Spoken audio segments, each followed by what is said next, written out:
Salam sehat, salam pencerahan hukum.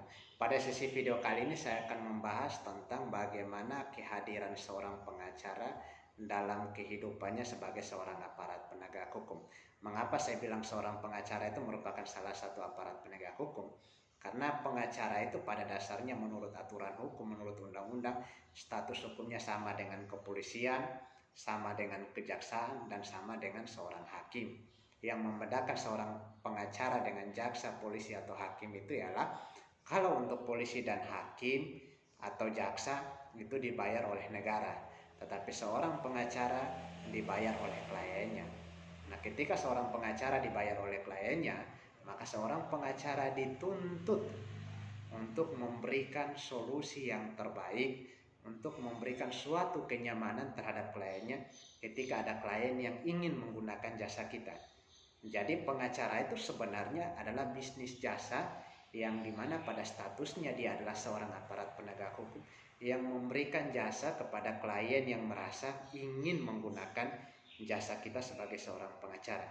Jadi ketika ada klien yang berkonsultasi, kita sebagai pengacara harus mampu, harus bisa menempatkan diri, memberikan solusi yang paling terbaik dan yang tidak menyalahi hati nurani.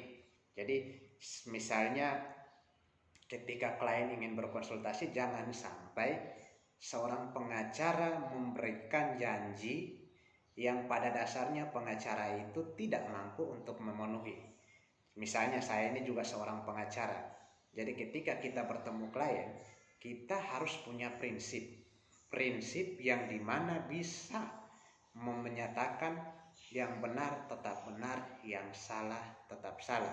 Jadi kehadiran kita paling penting memberikan ruang pencerahan hukum juga terhadap klien kita.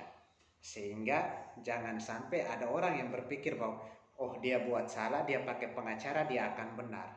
Itu merupakan hal yang sangat konyol.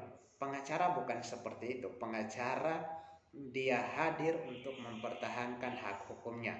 Pengacara dia hadir untuk memberikan solusi, dan pengacara itu hadir untuk memberikan atau menunjukkan fakta-fakta hukum yang menguntungkan kliennya, sehingga walaupun klien itu yang tadinya salah, tetapi kesalahan itu tidak murni 100%. Ada hal-hal yang bisa membuat klien itu mendapat keringanan, ada hal-hal yang bisa membuat klien itu mendapat suatu pertimbangan yang menguntungkan bagi klien.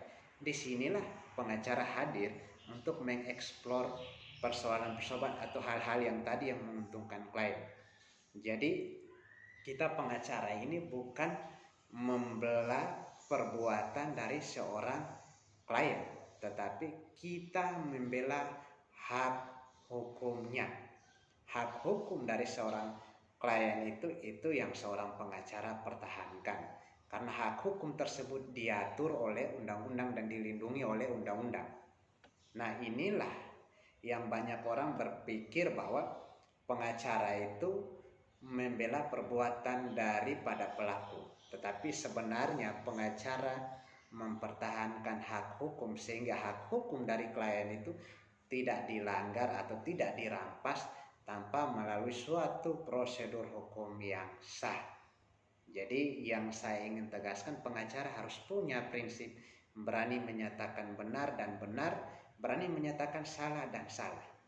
Jadi jangan takut, jangan sampai ketika kita menyatakan salah kita tidak dipakai. Tidak penting, yang namanya rezeki itu sudah ada yang mengatur. Tetapi pengacara itu harus berhati nurani. Pengacara itu harus mempunyai integritas. Atau orang bilang pengacara itu harus beretitude, sehingga tutur kata dari seorang pengacara harus dijaga, harus dipoles sedemikian rupa yang dimana ketika orang lain atau lawan kita mendengar pun menjadi suatu memberikan suatu nuansa baru sehingga merasa nyaman. Dan pengacara itu di dalam kehidupan sebagai seorang pengacara itu ada kode etik yang mengatur. Kode etik ini banyak sekali, sehingga jangan sampai seorang pengacara melanggar kode etik. Jangan sampai pengacara itu ibaratnya berteriak atau memberikan argumentasi-argumentasi yang menjebak dirinya sendiri. Itu tidak penting, karena pengacara itu harus memberikan solusi yang paling terbaik dan memberikan rasa nyaman terhadap klien yang menggunakan jasa kita, karena kita dibayar untuk itu.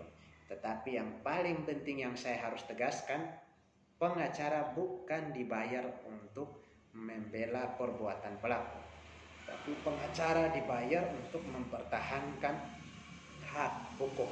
Hak hukumnya itu yang pengacara bela, sehingga seorang klien ketika misalnya diperhadapkan memberikan masalahnya atau menceritakan masalahnya, kita harus memberikan semacam pencerahan, semacam solusi, semacam advies hukum, yang dimana walaupun tadinya klien itu merasa salah, tetapi terbantukan dengan apa yang kita katakan, sehingga kehadiran kita itu memberikan nuansa positif dan bukan nuansa negatif. Jangan sampai kita menjanjikan hal yang pada dasarnya bagi kita seorang pengacara tidak mampu kita lakukan, tetapi kita menjanjikan itu hal yang paling konyol, karena pengacara itu akan naik dengan sendirinya berdasarkan promosi dari klien-klien kita, bukan karena kita sering tampil di media massa, bukan karena kita sering tampil di pengadilan, bukan, tetapi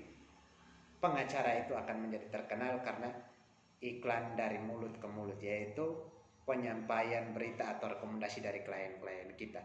Mungkin ini penjelasan singkatnya, kiranya dapat bermanfaat dan semoga bisa menjadi pencerahan bagi kita semua. Salam sehat.